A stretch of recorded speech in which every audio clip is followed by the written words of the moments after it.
Welcome to Mommispace, the podcast for moms of all stages learning to love the woman inside the mother. My name is Aubree Cutz, and this podcast was created to give moms of all stages a voice to share their experiences and to share that there is not just one way to be a mom. This is a place where you can learn to love the woman inside the mother. You are listening to Season 5, Episode 2 of the Mommispace podcast. I'm excited to share today's episode featuring my husband, Alexis Cutz, as he talks about fatherhood for a special Father's Day episode. So, here we go.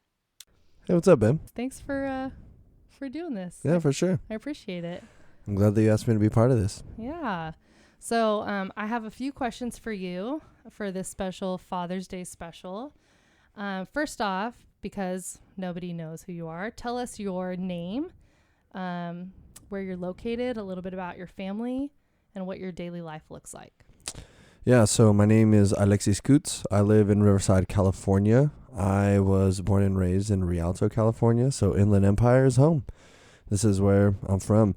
So yeah, I am married to Aubree, who is the host of this podcast, and I have 3 beautiful children, 2 boys, 1 girl, and our children have been our children for a year, which you would think they would be here longer.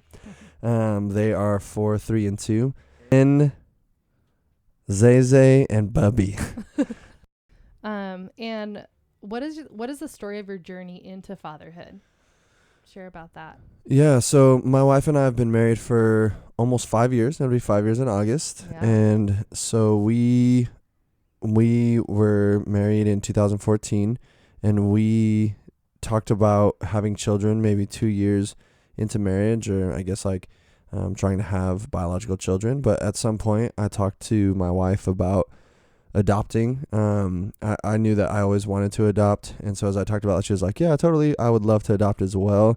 So we kind of were talking a little bit about that, but I brought up to her, hey, what if we were to adopt or start that process maybe either at the same time that we started trying to have biological children, or before we have biological children.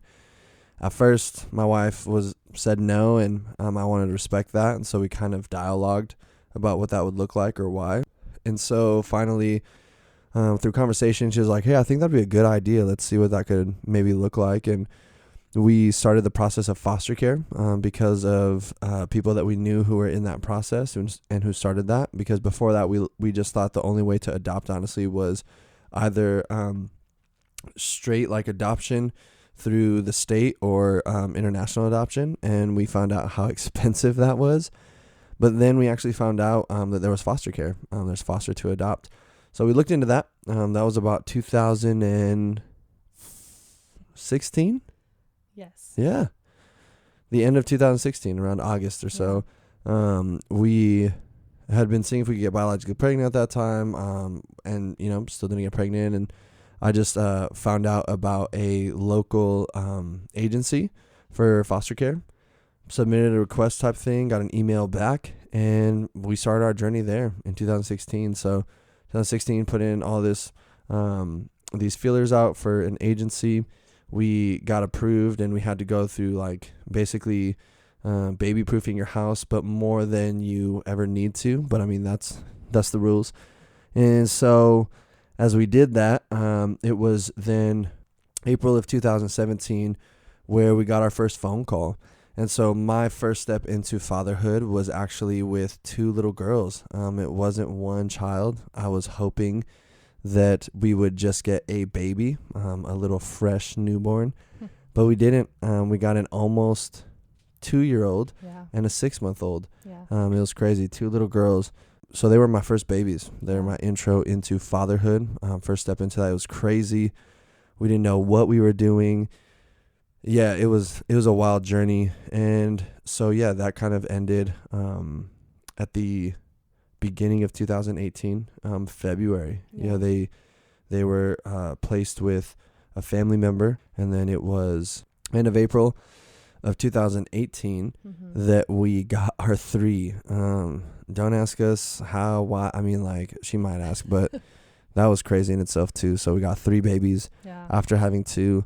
And yeah, we're here today. I mean, like, there's so much story in there, but that's kind of, I know that was still long, but that's like the short version of how I started fatherhood. Yeah. Thanks for sharing that. Yeah. Obviously, my story is very similar. So, What? Are you serious? I'm really thankful. How? I'm really thankful that we've been able to walk through parenting 5 different babies together, and I'm glad I get to do it with you. What does kind of daily life look like for you now, like with your kids? So it looks like just waking up every morning, at times getting to wake up with my oldest specifically, who is actually going to be in kindergarten this upcoming year, was in preschool last year. He has to wake up early to get into class and for the bus to pick him up. So it's waking up with them, getting to kind of every now and then eat breakfast with them. But I kind of just get started myself with my day, with my own routine, as well as getting started on work. So it's kind of just getting to interact with them every now and then in the morning, and which is a lot of fun. But then I get started with my day. I mean, different appointments that I have, different meetings that I have going on, so that when I finally come home, I just get to kind of play with my kids. My daily routine is, so working, coming home, getting to be with the kids, play with the kids, hang out with them, play in the backyard, run around. So, I mean, it just varies. There's days where in between I could have lunch with them, or we get to hang out during the day, especially during summer, I would say so. And that's when a lot of, I'd say, the chaos kind of happens, because Dad's also gets to work from home, from his office. So that means that I'm interacting more with the kids and getting to see my wife's daily routine with what she does. And not that I don't know if I'd say that I've been surprised by her daily routine, but also seeing the challenges of that. I love being with the kids. There's times where my wife can take off and I can hang out with them, but just thinking about doing that every day, just the challenges that come with that. I'm so encouraged by her, and I'm proud of what she does. And so, yeah, I mean, it varies from day to day. I know that's not like the clearest of answers, but it just kind of depends. No, that's good. How do you feel like you stay inspired in the day-to-day, as well as managing your time with like working and doing ministry and being a dad? I think a big part of my inspiration of staying involved with my children, even though my wife will be the first to tell you that I fail a ton at that, was actually losing my first 2 daughters. Losing them made me realize the reality of how short life can be. I was hoping that when we got our 2 girls the first time, that we would be able to adopt them. My hope was, like, this is going to be for sure. They will be our forever girls. I will be their forever father. But I mean, 11 months later, that came crumbling down on me, and had to realize that I had to let them go. And honestly, there were things that I look back on regretting, the way that I would get angry or frustrated at them, or just the way that I would parent. And I mean, that's still carried over with my 3, but there's moments where I can be frustrated with my children now, or I can be just upset, or just kind of like, in the routine, just in the day-to-day, just kind of the grind, like I just got to figure it out. But I think there's just small moments, especially in foster to adopt, where my kids, especially my oldest, my wife knows this too, he's probably the hardest for me. And there's a whole lot behind that. You could go ahead and, I guess, be upset and be like, man, how could he be the hardest? Like, that's not fair. I know, but he is.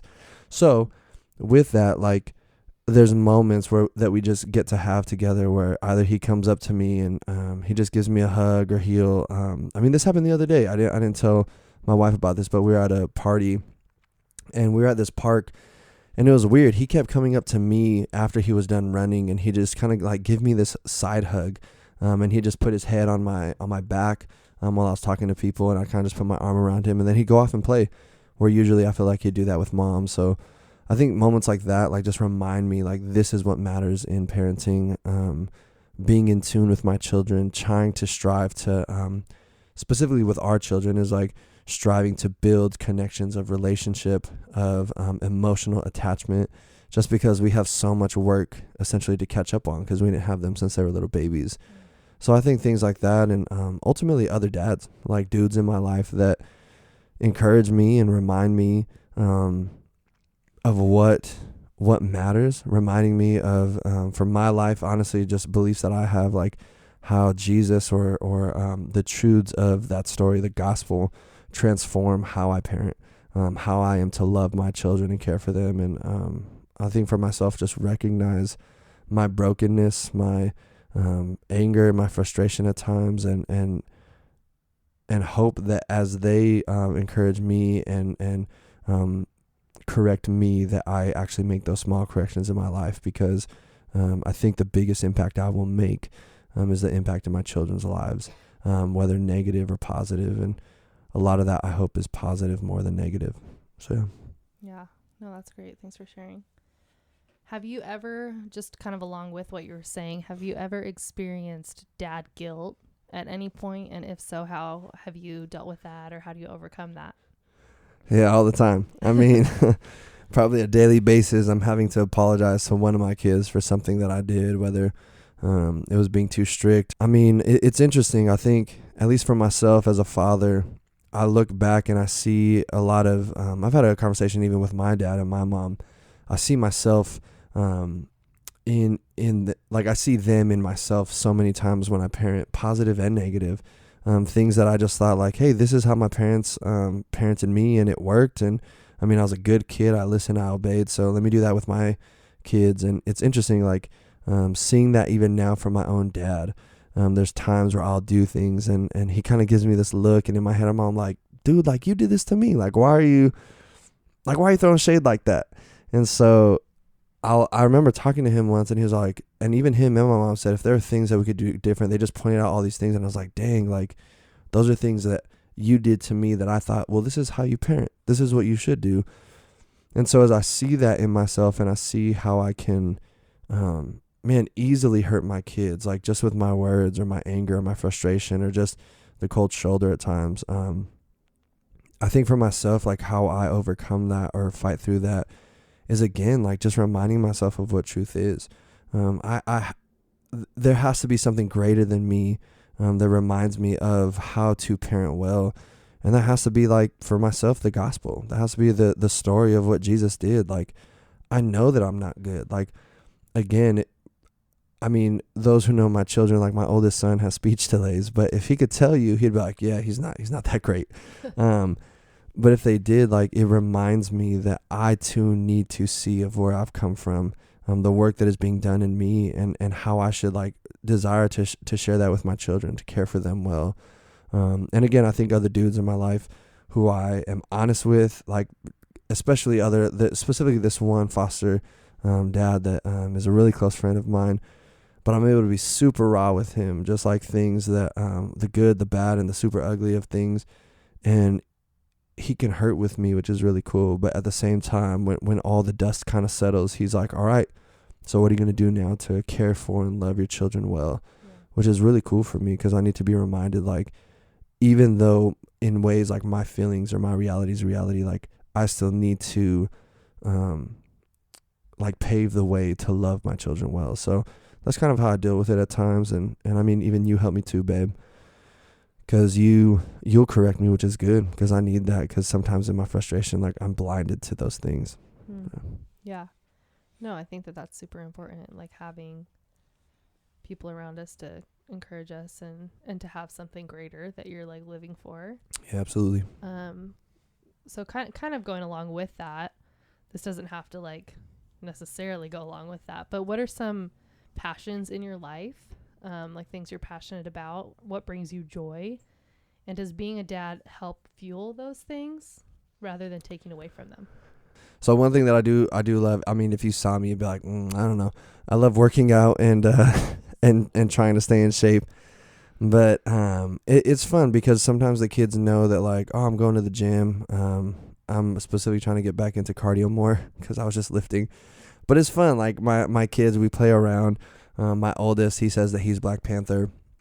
My youngest, my middle son, says that he's the Hulk. And there's this point where they where we didn't know what they were really saying, but then they called me Big Hulk, like I'm the Hulk. And my middle son called himself Little Hulk. I was like, all right, cool. And so I think just being able to when I work out now, sometimes it's thinking, like, I want to be able to throw my kids around, like, play with them, wrestle with them. And now Bubby, our little girl, she's Spider-Man. So I don't know where that happened, but she's now Spider-Man. So I'm Spider-Man too sometimes. So we have 2 Spider-Mans, 2 Hulks, and a Black Panther. So it's great. There's that. I just love like being with people. I enjoy doing what people do, having people in my life doing what they do, whether it's going deep sea fishing or cycling or I'm terrible at all these things, but I just love doing what other people do and being around them. And I think that just like reminds me like these are things that I could also pass on to my children and do. I love cooking. I love food. And so hopefully one day being able to teach my kids, passing on things that my parents passed on to me. So even part of that too, like you can't see my face on this podcast, but I'm Latino. My parents are Mexicanos. I'm first generation here in the States, and my children are actually they're Black, and so I have 3 beautiful Black children that I hope to adopt one day. My wife, if you see her, I don't know, on Instagram or whatever, she's very white, and so we're a very colorful family, and there are things that I want to pass on to my children from my heritage that I've learned, and part of that is even like cooking. So when I think about hobbies like that, like those are things they get to be passed on to a generation that even might not look like what that culture would be, but they are, because they're my children. So yeah, that's great. So this is kind of like backtracking maybe a little bit or taking like another direction, but earlier you shared about obviously like when the girls left, and not necessarily that a bunch of the listeners are doing foster care, but maybe that's something that people are considering doing with their family, with their spouse, and even or maybe they've like experienced loss or might experience loss in the future through miscarriage or loss of a child or something like that. So I was just wondering if you had anything in regards to like encouraging dads specifically if they experience loss in any way, like in regards to a child, like how would you encourage another dad? Yeah. Loss sucks. Like it's hard. No part of it is ever fun. I remember even growing up, like seeing my dad at times, like when I'd see hard things happen or even loss. And there are times where I'm like, man, why are you so stone cold? Like I'd even talk to him like, Dad, how are you feeling? He's like, it is what it is. Like you just keep moving on. But I think in a way, no one ever taught him how to kind of process through that, like think through that. But I think maybe the first step for anybody that was valuable to us were people who just sat with us and hurt with us. Not people who gave their first input or people who gave their first idea of what we should maybe do next or, how to like overcome this faster. Like I think about, there's this story, honestly, in the Bible that's impactful is Job. His friends, this dude who had a lot of things, lost everything. And so when he lost it all, he literally lost everything, his family as well. Like everybody died basically. And, his friends came and it says that they just sat with him for a week and they said nothing. And I think part of that too, even for dads or specifically I'd say to dads, is have those people that could just sit with you. People, I'd say don't isolate yourself. I think as dudes at times we easily want to isolate ourselves or I just need to get away. I don't want to deal with this. I don't want to talk about it. I'm going to do my own thing. And once I do my own thing, then I'll jump back in and I don't know, be there with my wife or be there with my friends. But I'd say more than anything is have those people that you allow, like come and sit with you. And I mean, there's some dudes who will cry with those guys or just some of those friends who sit with them, like that encourage you to have that space, even if you need to be by yourself to like, let out some tears. I think that's totally fine and good. But I think people who will sit with you in the suffering, not give you their 2 cents of what you should do next. But in that process, after that grieving is people who continue to encourage you, remind you of what truth is, remind you of why you should keep, whether it's if you had a miscarriage. I mean, we don't know what that feels like. I can't imagine, but reminding like husbands to continue to encourage and love your wife and know that it's still valuable, that there's still a plan for foster care. Man, there was a piece of me who didn't want to do it again. Losing, I think people who say like, man, that's so they could say the turnaround was super fast, or say like, hey, you're just trying to mask the pain you went through. I think if anybody said that who doesn't know me, like, they should probably just sit down and stop talking, because they don't know the conversations that we had. I think one of the most encouraging ones was actually with our pastor. We asked him, hey, what do you think? Like, we're actually thinking about jumping back into this. It's scary. We kind of don't want to, but we want a family. But at the same time, like, we see that there's children who are hurting. I remember he was all like, that's super encouraging. Like, if anything, I'd say do it. We need people who, after essentially, like, he gave a metaphor, he's from the South, but he gave a metaphor of, like, once you're kicked off the horse, like the person who jumps back in the saddle. He's like, because if you get kicked off the horse and you're too scared and you wait long enough, you're not going to get back on. And I mean, I don't regret it. Like, I miss the girls every day. But at the same time, I'm so grateful for these 3 babies that I have in my life. So, yeah. Yeah, that's great. Thank you so much. I also wanted to ask you, earlier you mentioned that sometimes parenting, just in general, is like hard or exhausting, or, like different things like that. So I guess, like, maybe for the dad that's listening, if there's a dad listening, or maybe a mom that can pass it on, how would you encourage, like, after, like, the end of a long work day? I know that there's been days that you come home and you just kind of, like, sit in the driveway for a second and I think gather your thoughts, and you're like, all right, here we go. I have, a few more hours until bedtime, and I want to, like, give my all to my kids and to love them well and love my wife well. Like, how would you encourage dads who are, like, hustling, working hard to provide for their families and do love their wives and kids? Like, how would you encourage them to continue to do that well and to make sure that they're prioritizing their family even while, working hard? Yeah, so my job, like, is not physically demanding, but I would say that there's days for sure where mentally, emotionally, it's super taxing, having all these conversations with people who are going through different things, different stages of life, different problems, X, Y, and Z. And, I'm going to come home to my wife, and I'm going to come home to children who are just either screaming or talking a lot, or, I don't know, do something that gets me frustrated, something that they're not supposed to do. I try and come home, and especially when that happens on the drive home, I think about where I'm at. I don't do this always, like, perfectly, but as much as I can, I try and think about just how I'm feeling, again, emotionally, mentally, and for those honest dads who have those physically demanding jobs, like, how they're feeling physically, is I remind myself, I only have a couple of hours left. I mean, I don't know what your bedtimes are and stuff, but by the time I get home, I have maybe 2-3 hours left to be with my kids, to make the most with them, to hang out with them. And I remind myself, like, my wife isn't just sitting at home watching Netflix, reading magazines, and just hanging out, with the kids. Like, she's, depending on the life stage, like, she's changing diapers, or she's running around, or making meals, or cleaning up, or the kids are just giving her so much, like, sass or whatever. And she's just frustrated, and she's making 3 meals a day for all of these children. There's dishes stacked up that she's cleaning, like, she's tidying up around the house, doing laundry. Like, my wife is hustling out here too. I think that's a big thing, is, like, dads don't respect at times the work that mothers are putting in. And so I think when that happens, and we realize, I'm not the only one coming home tired. My tired might be different, but I'm not the only one.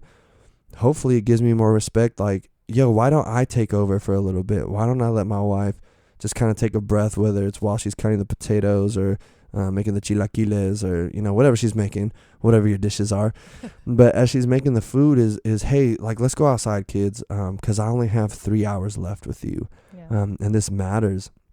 It matters, the time that I have with my kids. And once I put them down, then I could, sit down and rest, and maybe have a moment with my wife, or whatever that looks like. But it's just reminding yourself that you're not the only one who's tired.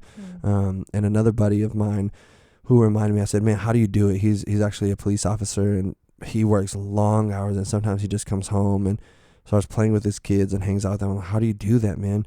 And he just says, I'm going to sleep when I die. And I remember when he said that, I was like, yeah, you're right. Like, I am going to sleep when I die. Like, I want to give my best to my kids right now. And he also said, don't let work affect home.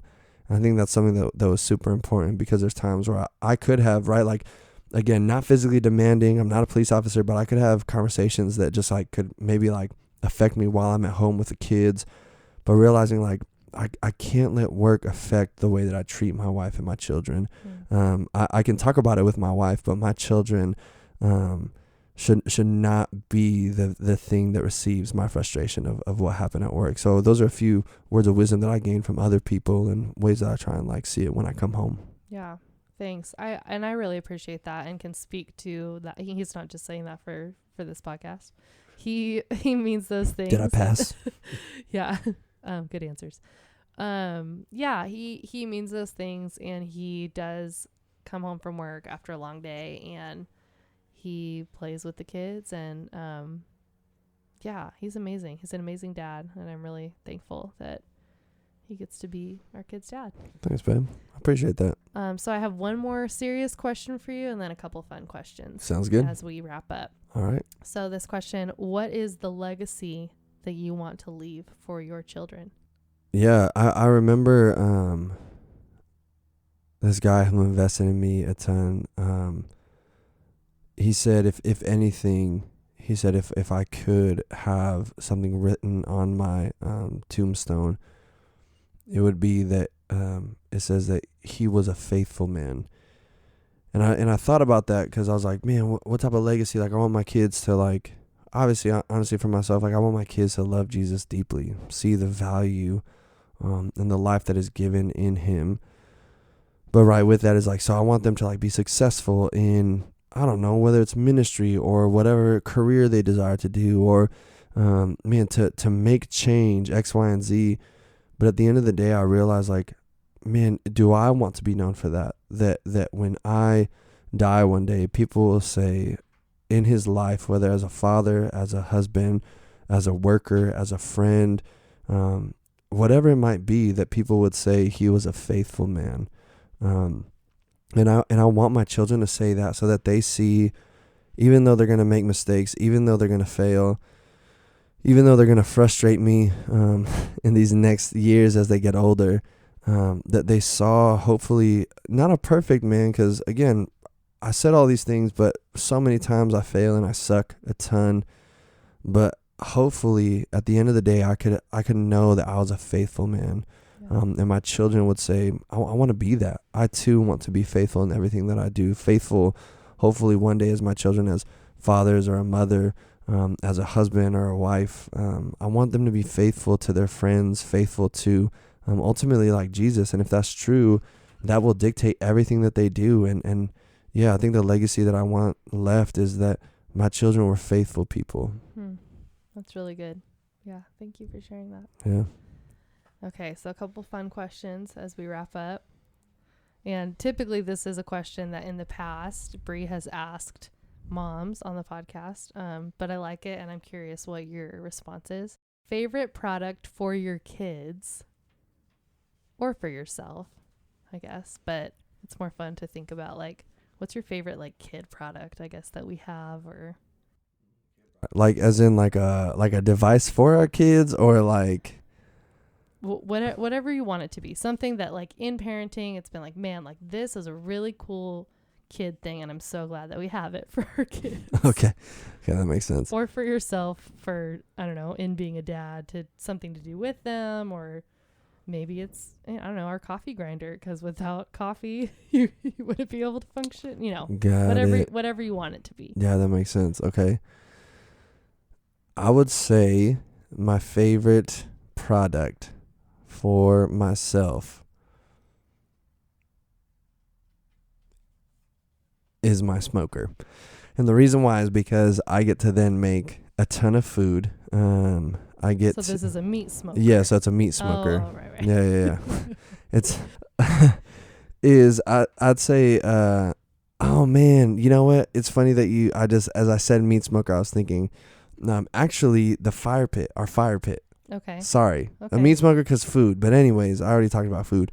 Your favorite kid product is our fire pit. Our fire pit, yeah. All right. Don't come to the Cutz home. I'm just kidding. So, You're welcome. Like I think what's been cool is even as our kids are kind of like understanding what they can do at the fire pit, we've had some like hot dog roasts around the fire. We've made s'mores every now and then around the fire, which has been really cool. And I think with that, like I've been able to see my kids kind of be responsible with fire. But not only that is I love that product too, because then when my kids go down and I have guys over, we're usually around the fire pit having good conversation. I've had some really great conversations with guys that I care about, with even couples that I care about, other women, wives of some of my friends who have sat around our fire pit and we've gotten to hang out. Just really great, beautiful conversation. But I didn't think about it, but I hope that wherever we go, we always have a fire pit so that my kids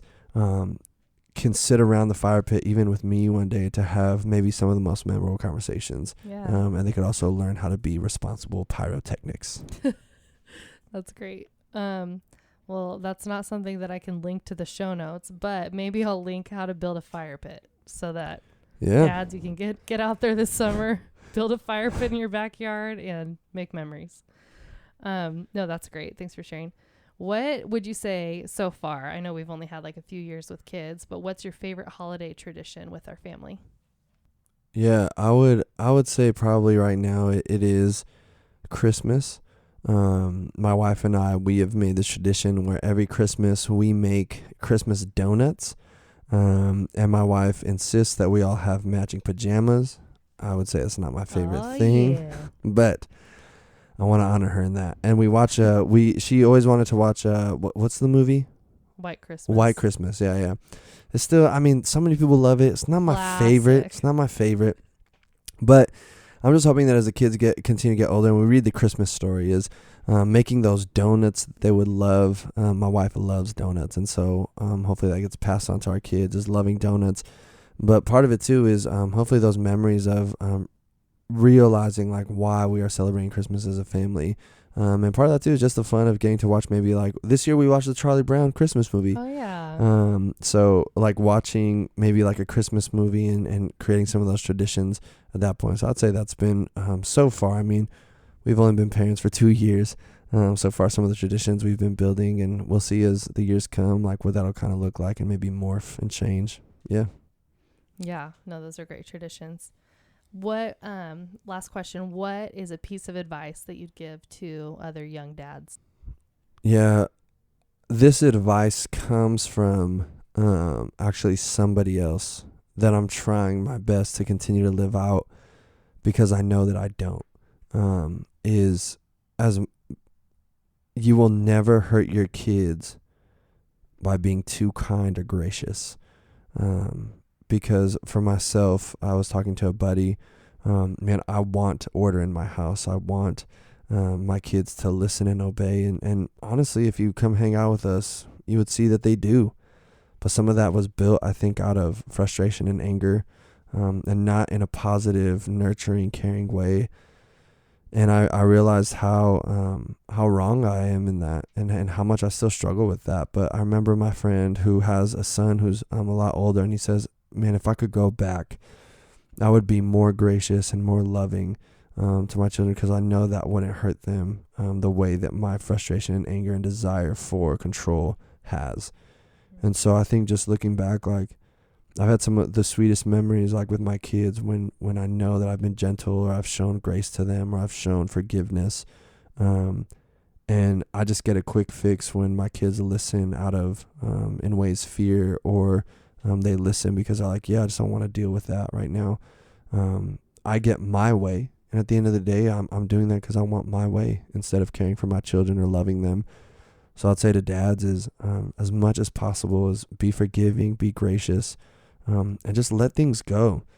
Man, have fun with your kids. Give them a piece of give them some ice cream or a piece of candy every now and then, which is something I don't do, and I don't like to do, if I'm completely honest. But you've been doing. Yeah, I've been trying to do that more. But man, why wouldn't you want to give good things to your children? Yeah, no, that's a great word, and I think a great reminder to end on, like just having love and patience and wanting good things for your kids and striving to do that. So Thank you so much Yeah. for just being my first person to interview. Yeah. Thank you for And- having me. I'm super proud of you, babe. That was awesome. I'm super Thanks. excited for this. Yeah, me too. Thank you so much for listening. Be sure to check out all of the goodness from today's episode on the show notes and share this with a friend if it impacted you in any way. You can also leave a review on iTunes so other mamas can join in the movement of loving the woman inside the mother. Join our online Mommispace community every day by following us on Instagram at Mommispace, where you can interact with me and some of our past guests, ask simple or hard questions, and give your valuable input on how to make Mommispace an even more beautiful, safe place for mamas all over the world. All my love to you, mama. You are enough.